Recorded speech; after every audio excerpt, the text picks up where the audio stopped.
মাথায় ঘন চুল থাকবে, সেই চুল আঁচড়ানোর মধ্যে হালকা স্টাইলের ছোঁয়া থাকবে, এমনটাই কম বেশি সকলের ইচ্ছে থাকে।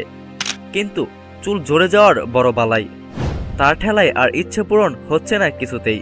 বরং চুল নিয়ে বেশি গাটাগাটি করতেও ভয় পান অনেকে, যদি চুল পড়া বেড়ে যায়। বর্তমানে জীবনযাপনের বদলের কারণে চুল পড়ার সমস্যা অনেকটাই বেড়ে গিয়েছে। বয়স বাড়লে শুধু নয়, অল্প বয়সে অনেকের চুল পড়ে। শুধু তাই নয়, চুল পড়ার পাশাপাশি টাকও পড়তে থাকে কিছু ক্ষেত্রে। এই সমস্যার সমাধান কিন্তু লুকিয়ে রয়েছে আমাদের রোজগার জীবনেই। চিকিৎসকদের কথায় ঘন চুল ফিরে পেতে গেলে জীবনযাপনে 5টি সূত্র বদল আনতে হবে। স্বাস্থ্যকর ও ব্যালেন্সড ডায়েট। স্বাস্থ্যকর শাকসবজি বেশি করে পাতে রাখুন। ব্যালেন্সড ডায়েট অর্থাৎ ভারসাম্যমূলক ডায়েটের উপর জোর দিন। ব্যালেন্সড ডায়েট বলতে বোঝায় সেই খাবারগুলি যাতে সব রকম পুষ্টিগুণই অল্প অল্প করে রয়েছে, চুলের নিয়মিত বৃদ্ধির জন্য যা একান্ত জরুরি। স্ট্রেস কমান। রোজগার কাজের চাপ রীতিমতো মানসিক চাপও তৈরি করে, তবে এই চাপই কমাতে হবে। কাজ ঠিকমতো ভালোবেসে করলে ও ঊর্ধ্বতনের সিদ্ধান্তে ভরসা রাখলে সেই চাপ অনেকটা কমে যায়। এছাড়াও পারিপার্শ্বিক স্ট্রেস কমাতে দুশ্চিন্তা কমাতে হবে। অপ্রয়োজনীয় এমন কোনো কিছু নিয়েই বেশি ভাবনাকে প্রশ্রয় দেওয়া যাবে না। এন্ডোরফিন ক্ষরণ। এন্ডোরফিন একটি বিশেষ ধরনের নিউরোট্রান্সমিটার হরমোন। এটি মস্তিষ্ক থেকে ক্ষরিত হয়।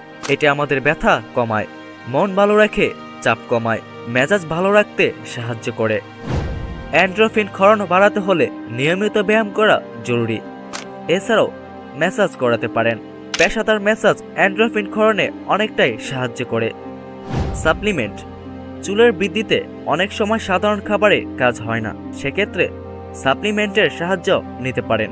সাপ্লিমেন্ট শরীরে নির্দিষ্ট কিছু পুষ্টি উপাদান সরবরাহ করে যা চুলের বৃদ্ধি ঘটায়, যেমন ভিটামিন ই।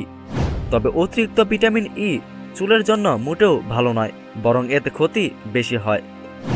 শ্যাম্পু। প্রথমেই মনে রাখা ভালো, শ্যাম্পু চুলের ময়লা পরিষ্কার করতে সাহায্য করে।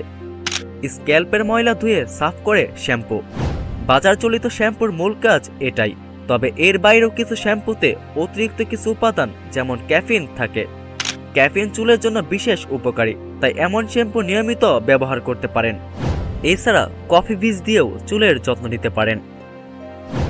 তো ভিউয়ার্স, কেমন লেগেছে আজকের ভিডিওটি অবশ্যই কমেন্ট বক্সে কমেন্ট করে জানাবেন। আর এই ধরনের নিয়মিত আপডেট ভিডিও পেতে অবশ্যই আমাদের চ্যানেলটি সাবস্ক্রাইব করে পাশেই থাকবেন। আবারও কথা হবে নতুন কোনো ভিডিও বা টপিক নিয়ে। অবশ্যই সে পর্যন্ত ভালো থাকবেন। আল্লাহ হাফেজ।